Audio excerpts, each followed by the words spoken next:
Richard Miller built his life on loyalty, hard work, and quiet strength. But when he discovers his wife's betrayal, he doesn't explode. He strategizes. What starts with heartbreak turns into a masterclass in calm, calculated revenge. By the time she realizes what's happening, it's far too late. Richard Miller used to come home to chaos. Not the kind that annoyed you, but the kind that reminded you life was happening all around. Loud music from upstairs, kids arguing over video games, rushed footsteps, clattering dishes, slamming doors. He didn't love the noise, but he never realized how much he depended on it, until it was gone. Now, every evening felt like walking into an abandoned building. No laughter, no movement. Just the low hum of appliances and the echo of his own footsteps on hardwood floors. His kids had grown up and left. Rachel first, then Scott, then Jeremy. They left with hugs, packed cars, and excited goodbyes. He thought he was ready. He wasn't. Their absence hollowed the house out like termites hollow a tree. Quietly, gradually, completely. Richard thought work would fill the void. Miller Concretes was thriving. Big contracts, government deals, a reputation built from the ground up. He spent more time at the office, answering emails, reviewing blueprints, managing logistics, and for a while it worked. Distraction passed for coping. Vanessa, his wife of 28 years, seemed equally absorbed. Her career in advertising had taken off. She was always in a meeting, always mid-call, always pacing the living room with a phone pressed to her ear. Their conversations were short and transactional, questions about schedules, bills, and errands. They were still polite, still shared a bed. But Richard couldn't remember the last time they'd had a real conversation, one that didn't involve logistics or leftovers. He chalked it up to the stage of life. Empty nest, career peak, everyone drifting into their own orbit. He told himself it was normal. But the truth was harder to ignore. There was one night that made everything clear. It was a Tuesday. No special occasion, no reason. Richard left work early, picked up groceries, cooked her favorite dinner, lemon chicken, jasmine rice, sautéed vegetables. He even lit a candle, the kind of thing he hadn't done in years. He set the table for two and waited. When Vanessa walked in, she barely glanced up, kicked off her heels, still on the phone. "I ate at the office," she said casually, then disappeared upstairs. She didn't notice the table, didn't ask about the smell of cooked food, didn't register the candle flickering in the middle of it all. Richard stood there staring at two untouched plates and a table that felt more like a prop than a gesture. He didn't say a word, didn't ask for an explanation. He scraped the plates into the trash, blew out the candle, and watched the flame vanish like it had never existed. That night he couldn't sleep. Not because he was angry, but because he wasn't sure what he was supposed to feel anymore.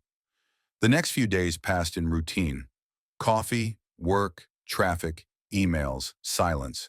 Vanessa left early, came home late, checked her phone during dinner, and fell asleep facing the wall.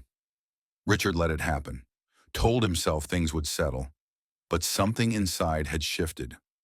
A week later, he turned off the freeway earlier than usual. No plan, no destination, just not home. He drove through unfamiliar streets until a small cafe caught his eye. No name, just a sign. Fresh coffee, baked daily. Something about it felt still and safe. Inside, the world slowed down. He ordered a coffee, sat by the window, and for the first time in months let himself just exist. No pressure to perform, no one needing answers, just silence that didn't feel lonely. And then he saw her, Vanessa, sitting at a table in the back, laughing. Not the polite chuckle she gave during forced dinners. A real laugh, shoulders relaxed, eyes lit up, voice unguarded. Across from her sat a man, clean-cut, confident. They leaned toward each other. Her hand touched his. His eyes lingered on her.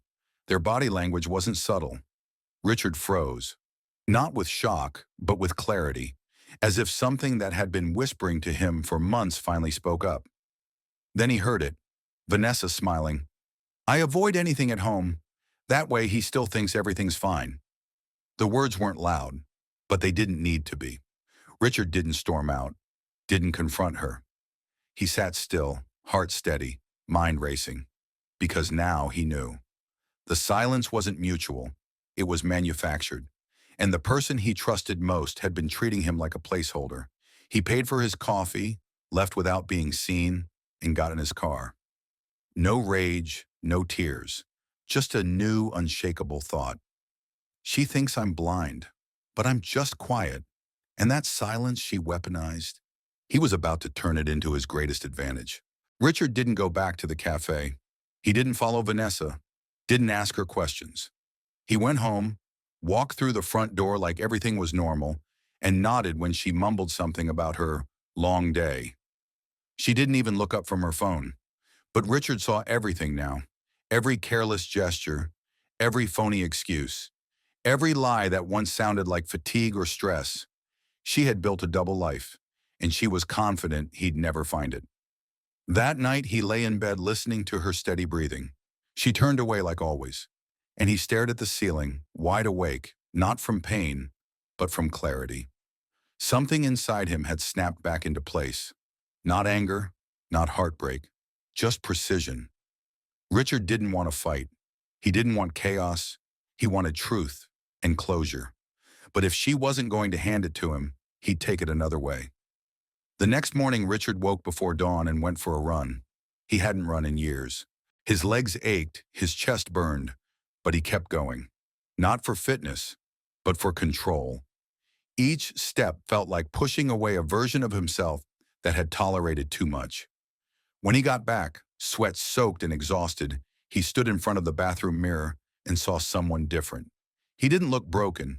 He looked focused. That week, he shifted his schedule, left earlier, came home later, went to the gym 3 times, changed his wardrobe, dusted off colognes he hadn't worn in years. He didn't ask Vanessa where she was going.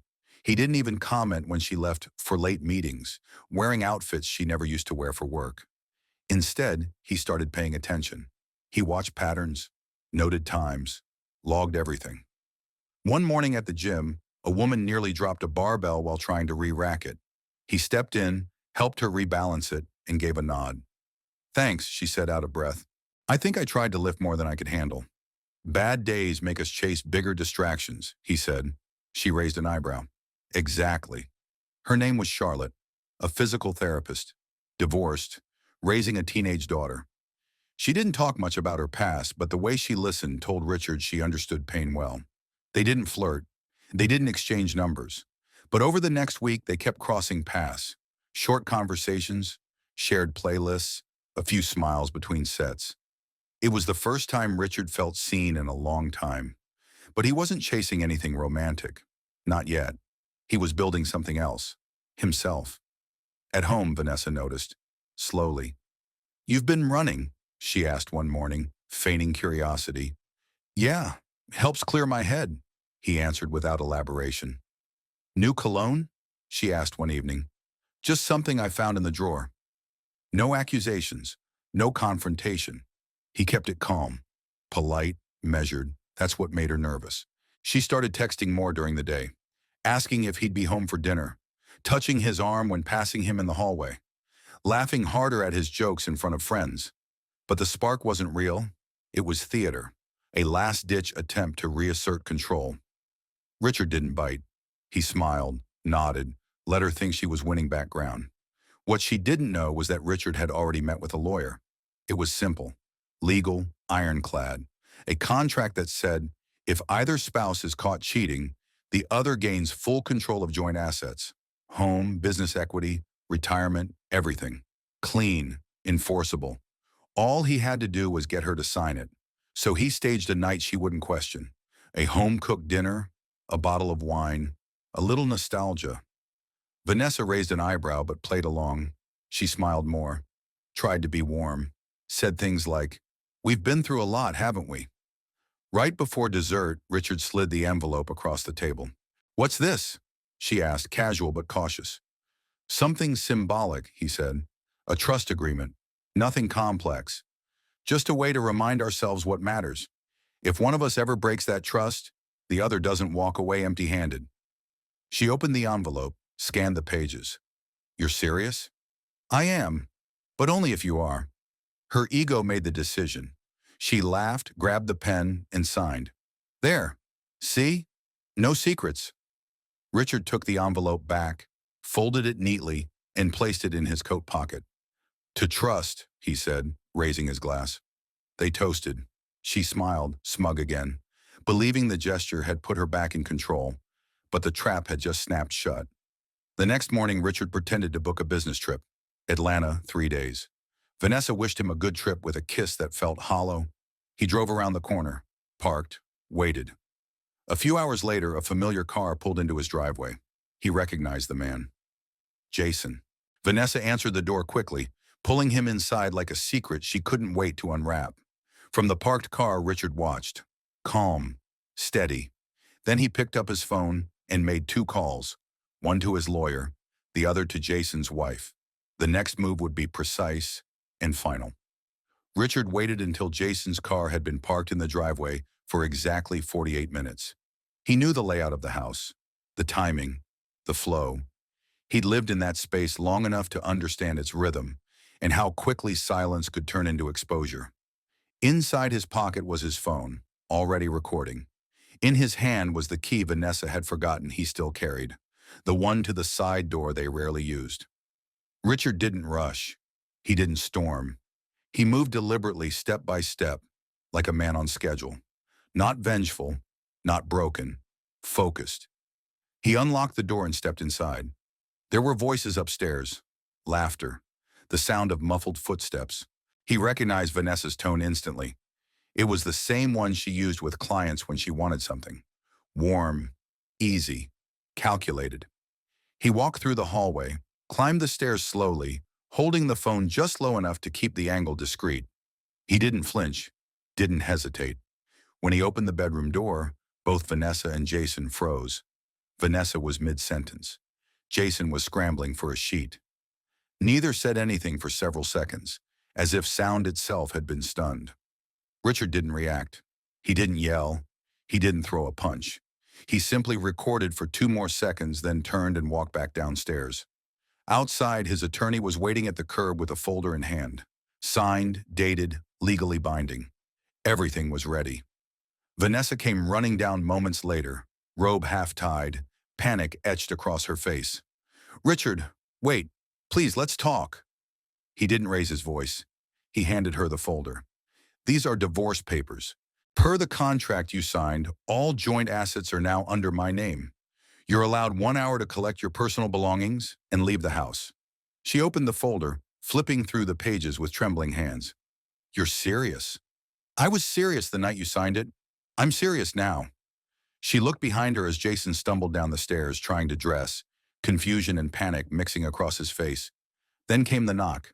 Brooke, Jason's wife, stepped inside. She looked at Vanessa, then at Jason. She didn't cry, didn't scream. She held up the extra key Jason forgot she had. "I suspected for weeks," she said calmly. "Now I don't have to wonder anymore." Jason opened his mouth, but she shut him down with a single sentence. "Come by for your things. That's all that's left." She dropped the key on the floor, turned, and walked out without another word. Jason didn't follow. Vanessa turned back to Richard, eyes wide, voice cracking. "Please don't do this. We can fix it." He didn't move. He didn't argue. He simply nodded to his lawyer. "She has 1 hour. Vanessa tried to protest, but there was no space left for performance. Every lie, every smirk, every secret meeting, it had all crumbled in front of her. Richard stepped outside and closed the door behind him. His chest felt light, his jaw unclenched. For the first time in years, the weight of pretending was gone. He didn't go far, just to a quiet hotel nearby, somewhere with no memories. Later that night, his phone buzzed. His attorney's voice came through the line. "She's gone. Everything's been secured. You can return anytime." Richard thanked him, hung up, and stared at the ceiling. No celebration, no vengeance, just peace. He had played her game without ever raising his voice, and now she had nothing left to bluff with. Across town, in a dimly lit hotel room, Vanessa sat at the edge of a rented bed, staring into the void. Jason was pacing, muttering, still trying to make sense of what happened. "I lost everything," she whispered. Jason scoffed. "You're not broke. You still have your job, your car, your clients." Vanessa looked at him, eyes heavy, voice low. A few days ago, Richard gave me a contract, said it was symbolic, about trust. If either of us cheated, we lost everything. I signed it. Jason froze. You signed that? Without reading it? She nodded. I thought it was for show. I thought I had control. He sat down, the weight of realization hitting him too. There was nothing left to say. Meanwhile, Richard returned home just past midnight. He opened the door slowly, expecting echoes. But the silence that greeted him wasn't hollow. It was clean. Everything was in place. No chaos, no pretense. Just him in a house that felt like it belonged to him again. He walked through each room, not to check, but to breathe. The walls no longer held tension. The air no longer felt heavy. He climbed the stairs, sat in the armchair near the window, and called his daughter. Hey, Rachel, got a minute? Her voice came through, concerned. Yeah, Dad. What's wrong? I just need to be honest with you. No drama, no cover-ups. He told her everything, calmly, clearly, without bitterness. By the end, she was quiet. Then, I knew something was wrong. I just didn't know how bad. I'm glad you didn't let her destroy you. I'm okay now, really. She believed him. He called Scott next, then Jeremy. Each conversation ended the same way, with love, support, and relief. Richard finally lay down and fell asleep without effort. No more questions, no more lies, just the truth, and a future he now controlled. The next morning, Richard woke before sunrise. No alarm, just a steady awareness that something had changed. The house was his now, not just legally, but emotionally. There was no longer a stranger sharing his space, no tension in the hallways, no pretending at the dinner table. He brewed coffee and stood by the window, watching the sky lighten. No rush, no voices, just clarity. By noon, he returned to his routine, but it felt different. At the office, people noticed the change. He wasn't louder or more aggressive, just more present. The weight he'd carried was gone, and his decisions came faster, his attention sharper. He wasn't dragging himself through the day. He was walking through it with purpose. Charlotte, the woman from the gym, saw it too. She bumped into him again that week. Treadmill, weights, a short conversation, then a shared smoothie at the small juice bar nearby. I heard somewhere that endings are just disguised restarts, she said, wiping sweat from her brow. They are, if you don't waste time looking backward, Richard replied. She nodded. You've changed, not just physically. He didn't deny it. I stopped hoping for peace. I just built it. They didn't label anything. No declarations.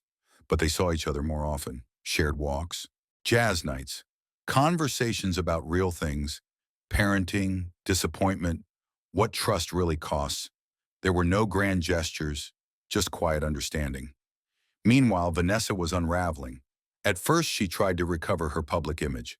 She told friends it was a misunderstanding, that Richard had overreacted, that it was complicated. But the truth had legs. Word spread fast in their social circle, and silence from Richard, his refusal to engage in gossip or defend himself, made her stories look desperate. She called him once, then again. Left voicemails that started with forced calm, then escalated to pleading. Let's just talk. I never meant for things to go that far. You can't just erase almost 30 years. Richard never answered, not out of spite, but because there was nothing left to clarify. She even tried showing up at his office. His assistant stopped her at the door. He's in a meeting. Can you tell him it's important? He said he's unavailable for personal matters. Vanessa walked away, humiliated. Her lover, Jason, didn't stick around. His wife had kicked him out, and after the initial chaos, he vanished into his own spiral, cut off from the comfortable life he'd gambled away. For Vanessa, the consequences piled up. Their shared business assets were now under Richard's control. She had her career, yes, but the luxury lifestyle, the house, the influence that came from being Richard Miller's wife, gone. The hardest part for her wasn't material loss. It was losing control of the narrative. For years, she had shaped the version of their marriage that people saw, always poised, always polished. But the mask had cracked, and Richard had walked away without ever raising his voice, something she couldn't explain or undo. Richard, on the other hand, was finding rhythm again. He called Rachel regularly, checked in with Scott about his new job, helped Jeremy fix a financial issue with his first apartment lease. Not as a broken father looking for validation, but as a man who had rediscovered his strength and wanted to stay connected. His kids noticed the change. "Dad, you seem lighter," Rachel said during a phone call. "I am. Did you ever think about forgiving her?" He paused. "I thought about it. Then I realized she never asked for forgiveness. She just wanted to avoid the fallout." That was the difference. Regret wasn't the same as remorse, and pretending to fix something just to maintain image wasn't the same as building trust. Later that month, Richard invited Charlotte over for dinner. Nothing fancy, just a quiet evening. He cooked. She brought dessert. Midway through the meal, she said, "Do you think you'll ever want to get married again?" He didn't answer right away. "I don't know," he said honestly. "But I know I'll never settle for being invisible again." She smiled. "Fair enough." That night, they sat on the back porch, watching the sky. No need for plans, no need for promises, just two people who had been burned, now warming themselves by the fire they built for themselves. And for Richard, that was enough, for now. 6 months passed. The house no longer felt like a recovery ward. It felt lived in, clean, focused, functional. Richard didn't decorate to forget. He didn't renovate out of spite. He simply made space for himself, for his routines, and for the people he chose to let in. The divorce was finalized without resistance. Vanessa didn't fight in court. She knew the contract left her no ground to stand on. The attorneys handled everything. Richard didn't show up for the final hearing. He didn't need closure from a judge. He already had it the moment she signed the papers and gave away the last of her leverage. Richard's life had changed, radically but quietly. He still ran most mornings, still went to work, still met his deadlines and led his company. But the way he moved through the world had shifted. He no longer tried to maintain appearances, no longer worked himself into exhaustion to avoid facing his personal life. He no longer accepted silence as a substitute for love. His connection with Charlotte deepened slowly. She wasn't a solution. She wasn't a rebound. She was a woman with her own wounds, her own clarity, and a refreshing absence of performance. Their relationship wasn't perfect. It wasn't even defined, but it was honest. Sometimes that's the only thing that matters. Vanessa, on the other hand, disappeared from the neighborhood's social circle. The whispers had done their work, and her once polished image faded. She relocated to a smaller apartment across town. She kept her job, but her reputation in personal circles had been damaged beyond repair. Occasionally, Richard would hear updates through mutual contacts. "She's been trying to make things right with Jason. Doesn't seem to be going well. She says she regrets how everything happened." But Richard didn't care. Not because he was bitter, but because he had nothing left to salvage. He didn't gloat, didn't celebrate her downfall. He just moved on. The house became a gathering place again. Rachel brought her boyfriend for dinner one night. Scott visited with a new promotion to announce. Jeremy stayed for a weekend and asked for help on a business idea. They talked, laughed, cooked together. The old house wasn't haunted by betrayal anymore. It had been repurposed, not as a shrine to the past, but as a space where growth was allowed to happen again. One Saturday afternoon, Richard and Charlotte volunteered at a community cleanup downtown. No photos, no announcements, just work, picking up trash, handing out food, talking with people who had no idea who they were. On the drive back, Charlotte said, "You know, people always say revenge is sweet, but this looks more like peace." Richard thought about that for a moment. "I didn't want revenge," he said. "I just wanted my life back. And this time, on my terms." That was the real win. Not taking something from someone else, but reclaiming what had been given away too easily. His time, his presence, his value. A year after the betrayal, Richard found himself walking the same sidewalk where he'd first discovered the cafe. It was still there. Same window, same sign. He stepped inside, ordered a coffee, and sat by the window. Not to watch for someone, not to escape, but because it was a place where he once found himself on the edge of destruction and chose not to fall. Back then, He'd felt like a man stuck in a life he no longer recognized. Now he felt like someone who had taken back control, not by force, not through drama, but through clear, quiet resolve. He sipped his coffee, checked his phone. A message from Charlotte. Dinner tonight? My place. Hey, bring that playlist you promised. He smiled and replied, wouldn't miss it. And just like that, the man who once came home to silence now built his peace deliberately, one choice at a time. He didn't rebuild his life by erasing the past. He just refused to let it define the future.